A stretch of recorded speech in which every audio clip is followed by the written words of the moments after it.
So in this video, I'm going to show you guys how to install the Gator Step flooring kits. And this boat here is a Magnum Power Drifter, which if you guys watch the Clackacraft stuff, you're real familiar with. But this customer boat here, I went ahead and they picked out the pattern they want. This is a really cool pattern. This is a nose piece for the deck on the front here. This is called teak.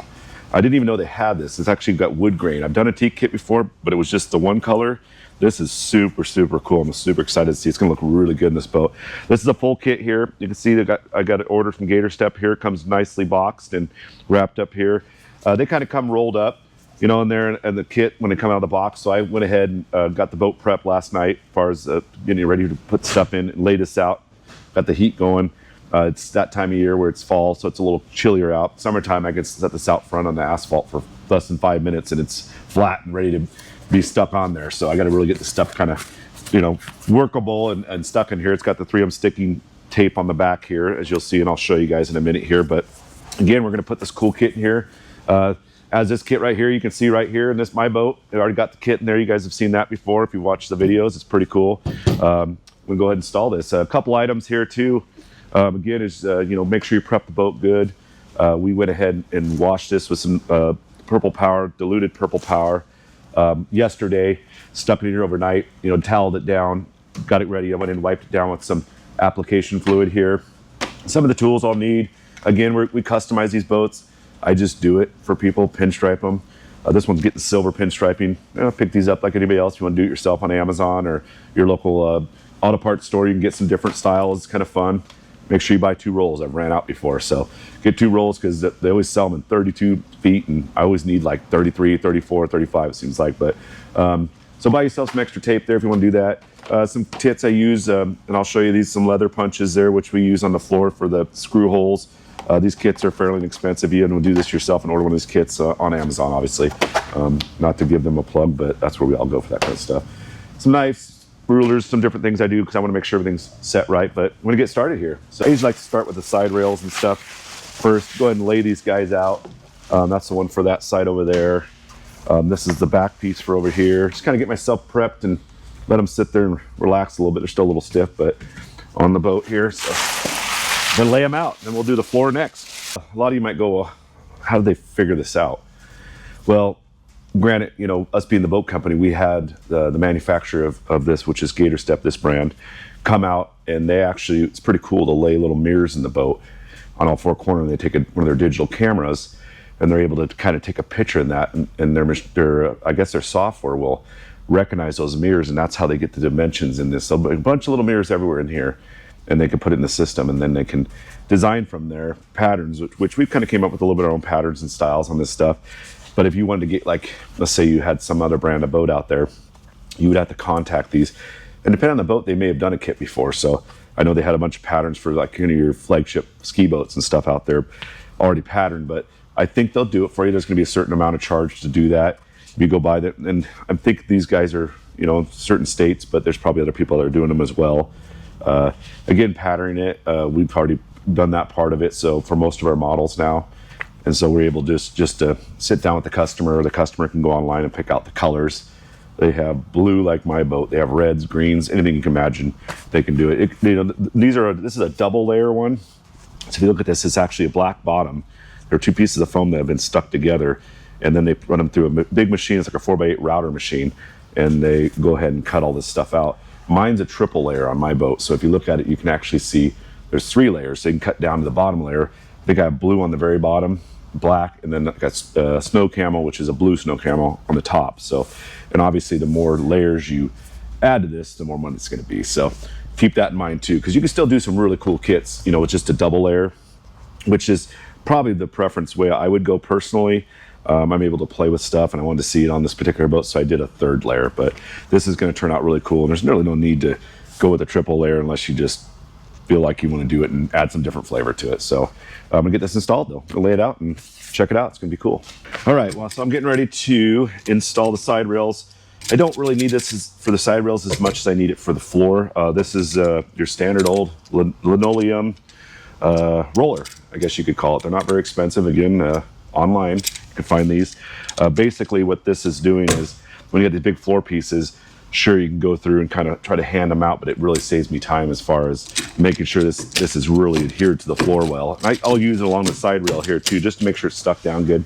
Trying to less air bubbles, and I really want this stuff to adhere to the floor as well. So if I use this, it just adds a little weight. You can see it's got a little handle, so you can really put your weight into it to roll the floor down. So if you're gonna do it, I'd say for, I don't remember what this was, actually like 30 bucks, since you're spending a lot of money on these kits. Probably pick one of these up if you're doing this at home yourself. This thing, I kind of just lay it out to see where I'm at here. I kind of done this probably 100 times now. So I got a good feeling of where to put these, but I still like to look on each one of these, make sure it's set in there right. And basically I'm gonna start in the back here and pull this backing off. It's nice, and I can feel it's nice and tacky and sticky. The hands are clean too. Don't need to wear gloves, it's not going to stick to you or nothing. Pull the paper off this guy. If you get too big pieces, sometimes you can get some help from somebody. That's always good. You can kind of set them down. I'm not pushing on them, sticking, so I can still kind of pop it up if I need to. I'm just going to start back here, find my sweet spot where I like to put them, and I'm going to work it forward, and I'm going to kind of watch my line here, pretty much set it in place where I think it's going to go. There, I can still pull it back off if I had to. I don't like to do that, but and I'm just going to work, because it will get little air bubbles in here. You can kind of hear it. And this being a fiberglass, but it's not completely flat. It's got some little areas there which have some raises in them and stuff. But if I kind of do this, I can see it kind of stretch out there a little bit. I like that. And I'm just going to go ahead and set these in place, work them forward. My hand, and I'll come back and just do a little like with the roller, the linoleum roller on there as well. Front piece, kind of nice when these are in two pieces, because if you got them one piece, it would be really difficult to work with. In fact, the floor pieces used to be, I think they're three. There's some of the, I still get some of the 4-piece ones, but now I think they went to a 6-piece, which is much easier to put them down. I'm just going to line it up there, call it, not overthink it too much. And again, just kind of lay it out so it's kind of going in the direction it needs to go. Look down here. I'm liking that. I'm just going to go like that. Pretty good. Again, I could pull this back up at this point. I try not to do that. I've had it where I just didn't like something, and as long as I haven't really pounded it down and had it sat there long, I can bring that back. The longer it sits there, the more this is going to adhere to the boat, so you're not going to be able to do it after a while. But I'm going to go ahead and just kind of massage it out, I guess you could say. Right there, and got that side rail on. Looking good. I could have done all kinds of patterns on this thing. I could have came over here with it, and I could put it on the sides here, but I kind of picked it out and designed it the way I kind of wanted to see it, not to overdo it. You can overdo things, and it kind of becomes, to me, a little cheesy. You just wanted to accent things and make it feel good, and everybody seems to be pretty happy with this. But if you did have a request to, let's say, have more padding here, or down the sides, or maybe underneath the deck, you could do that. It would just obviously add more cost to it, and probably a design fee as well. It sticks to plastic, metal, fiberglass. This is a plastic one. This makes it pretty easy because this is a temporary deck hatch. So I'll just kind of line up the best I can. Don't worry about it. Nothing's perfect. And sometimes, you look at stuff. I've done a lot of tile work and things where, you see something that's not perfect, and at the end of the day, you're probably going to be the only one that notices something that's subtle and off a little bit. So if you do get it down, you're like, that's horrible, unless you're completely off. Just let it lay and call it and put it in place. See that? Like that. Looks good. Side rails and the back hatches were pretty easy because everything's pretty much segmented out there. And now I'm getting two bigger pieces to meet each other. So I'm going to kind of lay them out. This one's still got the backing on it. This one I've doubted myself a few times on, but I kind of got to find a good spot. I'll kind of just barely set it there. And like I see right now, I kind of feel like this one's got a lot more space there, and I'm just being picky, so I'm going to pop it up and just move it back just a hair here. But I like to make sure they're nice for my customers and keep them all uniformed. Make sure they're not sitting too much on this round edge here. I can keep them back. They will bend a little bit. I'm liking that. So now this piece is laid, it's going to make this side pretty easy for me to put it in place. I'm just going to meet these two sides here. I'm going to go ahead and take this and you can see I'm not going to put too much. I don't need to stretch it. I just want to you can hear that sound there. If you can hear it, it's just kind of a sticky sound. See that? There's a little bit there popping. Got that out. Just work this edge a little bit. Don't get too crazy with it. Just enough to feel good about it. Make sure everything's good. And again, it's wet and rainy out this time of year here. We're in November. So I'm gonna let this thing sit inside for at least a day to make sure it's sticking up. Might even, just because I want to make sure it's stuck good, hit it later again with this thing after it's sat there a little bit. Doesn't hurt. The more you do it, the better it's going to be. And again, don't force it, because you can stretch this material. I'm just doing it enough to around these edges and stuff to make sure those edges are going to get down, because if moisture is going to get in there, or dirt and crud, it's going to get in those edges. Nice and sticky. I can feel it on my hands there. These look so cool. And you know, you can just order, a lot of guys will just order these, and gals will order these just for their drift boats, just for the nose piece, because this is same front deck. It's in the standard sides and the 18-foot Clackacraft. So I have some guys that just say, I want it for up front here, so when guys are throwing their tools or their bags down, they're going, you know, it's kind of hitting that pad. You can see it's a lot smoother and easier on their boat. Plus, stuff doesn't slide around up here too, which makes it nice. We got the side rails done. I think I did that in under 10 minutes. Got it all laid out, front deck piece, side rails down the side, back piece. So now I'm gonna get to the fun part. This is where it takes a little more time to make sure everything's correct, because if you lay that back corner piece off just a 1/8 of an inch or a quarter, it can really change everything. It's like, again, I'll go back to the tile thing. You ever done tile or wood flooring? You know, you want to start in one of your long directions and snap a chalk line. I'm not going to snap a chalk line on this, but what I will do is kind of lay some pieces in here. Again, I've done a lot to make sure everything's straight and I feel good about it before I just start going down one side and doing it, because these are imperfect as far as the lines on these boats, being it's everything's handmade. So there's just some variances, you know, with the gel coats and different things, but for the most part, they lay in there really nice and look really good. And I've gave myself room for that when I've done those kits too, where I give when they're doing these kits, I don't have them go right to the very, very edge. I'll have them cut like an 1/8 to a quarter inch off, so that way I have room to play with that a little bit and lay them in here. I can tell this is a back piece, kind of like a puzzle. So it goes right here where the clip-in trolling motor seat goes. Start with that one. Liking it. Getting an idea where I want to be with all these. They do send a diagram with this, but unfortunately, me being busy, I think I had it in my hand earlier and set it somewhere. So, but I kind of know where we're at here. And I'm pretty sure I'm right here, because I got part 4, 5, 6, 7, and 8, 9 right there. A lot of people have asked me, like, how do you find the you know, there's a lot of these boats are going to have holes and, you know, fittings and fixtures that are going to be bolted back down. If you choose to, I mean, I've seen people go around the outside of boxes and stuff, but I like the whole floor done. The boxes sit nicely on it. And then if I do take things in and out, the flooring's there. So what we've done is we got, you know, basically, I want to say there's probably 9, 10, 11 holes in here. And so what I do is I take these little guys here. These are just a bolt that fits down these holes. I'm not threading them in. They're just going to fit through here. And I just drop them in these holes. The reason I'm doing that, because once I lay the Gator Step flooring down, foam flooring, I can feel those. I take my hand, I kind of know where they're at just from doing it, but barely can feel them, but you want to make sure you have your hand on them in the right. So, and then what I'll do is once these are down here, and I'll show you guys shortly, and that's when I use those punches to literally cut perfect circles in this. So therefore, I can find obviously the holes for the bolt in the boxes down, and then when I'm not using those holes, I'll put the screws back in them, so you know you're not getting water underneath the flooring and whatnot, even though it'll be stuck really well. So I put all these in. Every one of these holes, I'll go through and drop these in. These have the bigger screws, and I don't want holes that big, so I won't. If these are in there, I won't be able to pull them back out because I'm doing smaller holes. So just the thread portion of the screw will go through the hole. So I'll pop these out here.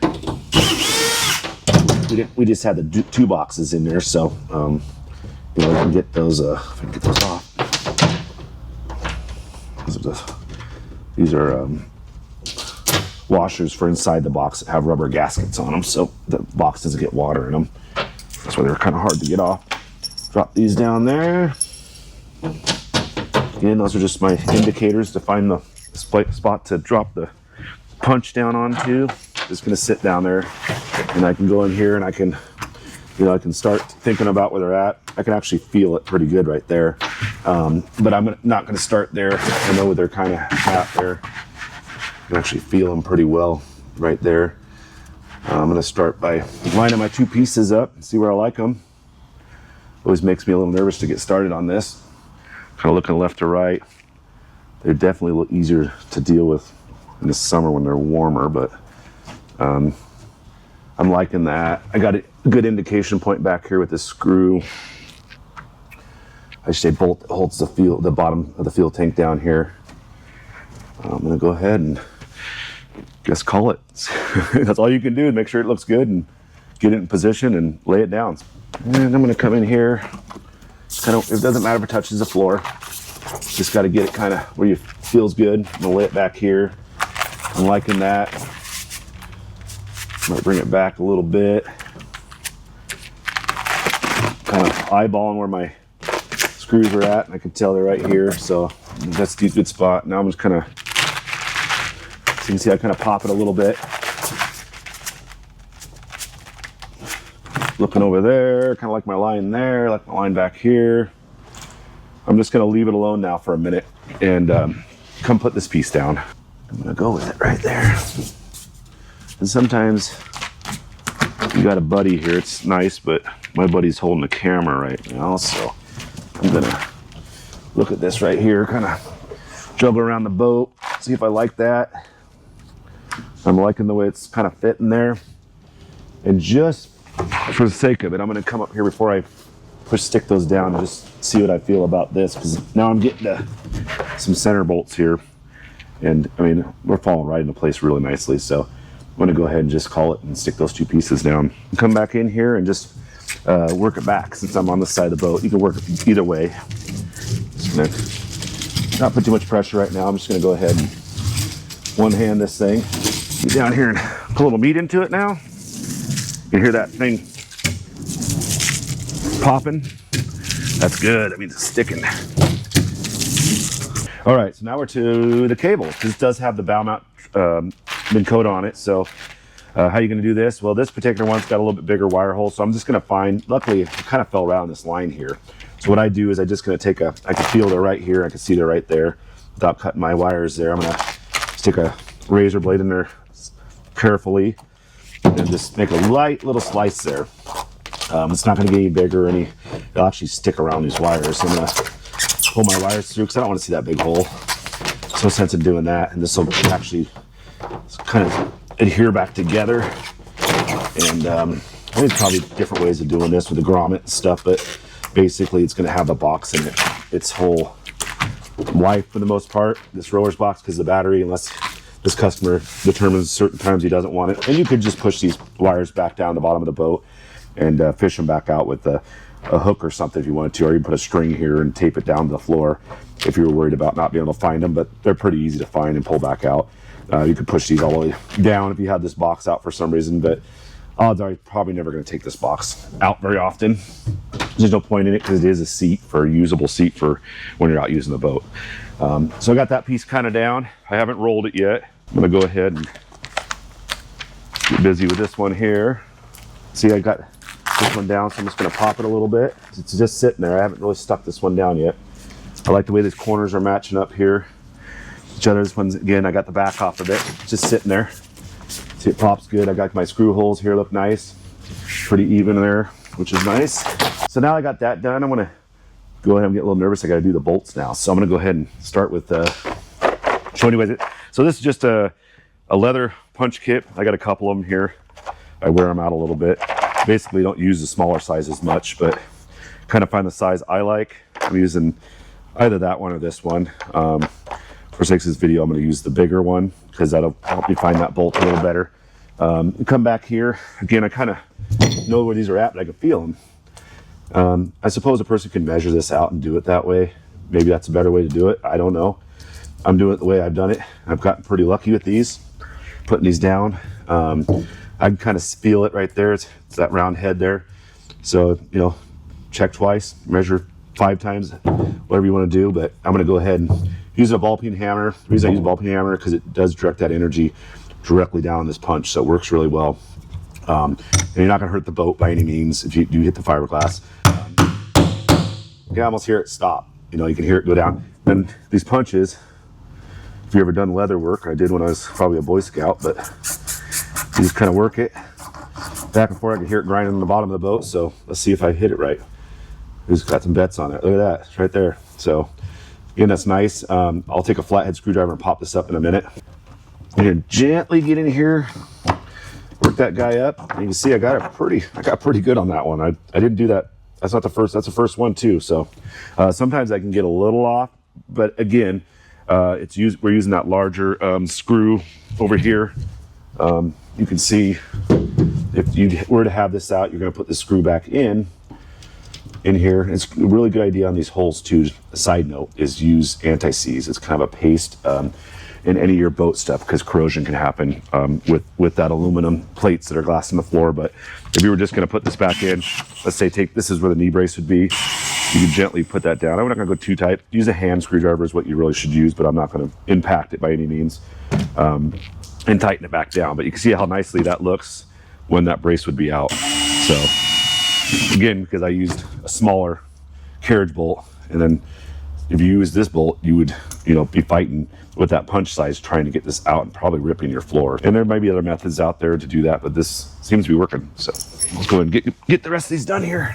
Now I'm going to start putting the parts in it.